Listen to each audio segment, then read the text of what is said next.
Hey, what's going on? And I want to talk about a really important subject today, and that is emotional eating. Now, I was overweight for most of my life, and many people find it very hard to believe, but I struggled with losing weight. I struggled with emotional eating. I was very stressed out. I had agonizing back pain. I just hated the way I looked and hated the way I felt.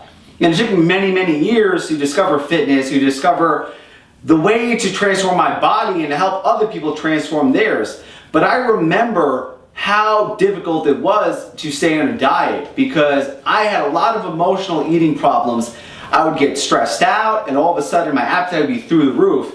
And it wasn't until I understood that controlling my stress was a big indicator of keeping myself in shape, but also keeping myself happy and peaceful. Now, stress is terrible because not only does it initiate hunger that causes you to eat bad foods and have more cravings, but it also increases your cortisol levels. Now, cortisol is an evil hormone that causes fat storage, it breaks down muscle tissue, and it just makes your life a living hell. So whenever you're stressed out, your body's pumping out high levels of cortisol. So I'm going to talk about some ways to decrease your stress level and to also decrease your cortisol levels so you'll lose weight, feel great, and at the same time have more peace of mind, which is the most important thing in our lives. So first and foremost, we are usually stressed out because of the way we think about something. Now, our thoughts, our irrational thoughts, are the way that we get more stress into our lives.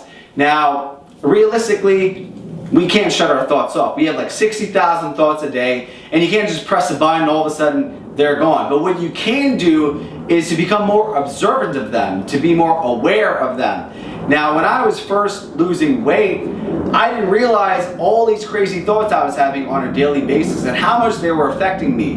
What I started doing was I actually started a journal, and this occurred like 7 years ago. I literally just wrote down my whole day, morning to night, but not just my day, but the people I spoke to, the insights I've had, if I read a book or if I watched a documentary, or if I just learned something really cool, I would write it down in that book. But also write down how I felt, my moods, certain things that occurred, why they got to me. And this allowed me to get more in touch with my emotions. And whenever I had an emotional issue, instead of eating, I would go into my journal and I would express it. And by seeing those words on paper, I saw the things that bothered me. So rather than eating them or stuffing my face with some junk food to get rid of that stressful feeling, writing it down helped get it out. And I found myself succumbing less and less to emotional eating.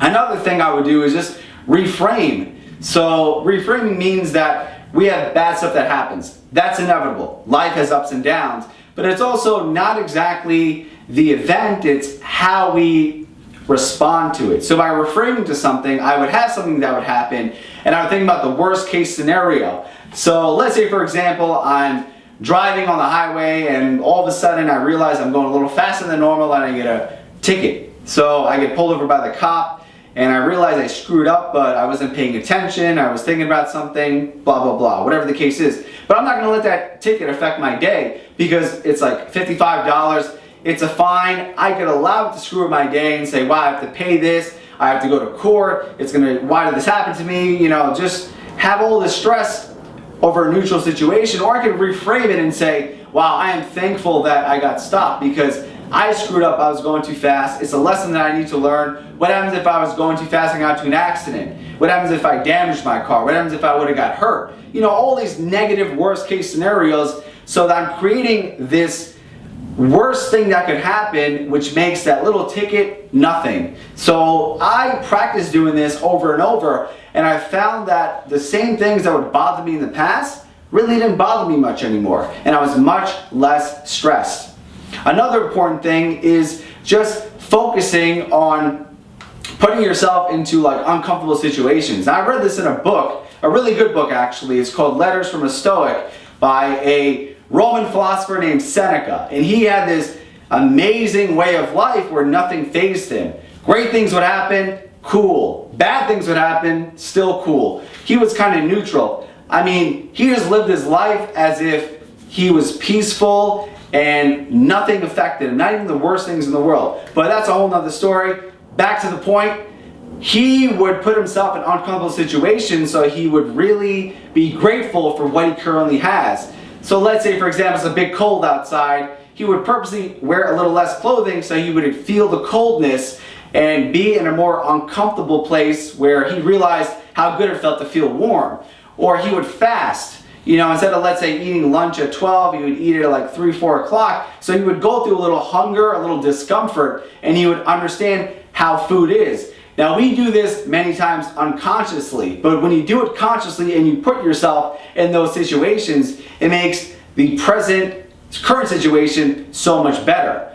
And it's also the same thing as stepping out of your comfort zone, putting yourself in a state of fear. Let's say if you're in a public place and you want to do something you've never done before, you want to attempt something, or you want to get up in front of people and start talking, once you put yourself in that fearful situation, you become uncomfortable, and it adds confidence and it adds willpower to your current status. So those are 3 quick things to decrease your stress. And when you decrease your stress, you'll become less hungry, you'll store less fat, and you'll have more energy. So that's that. Give those 3 things a shot and let me know how they go for you. I'm AJ, and I'm committed to your peak physique.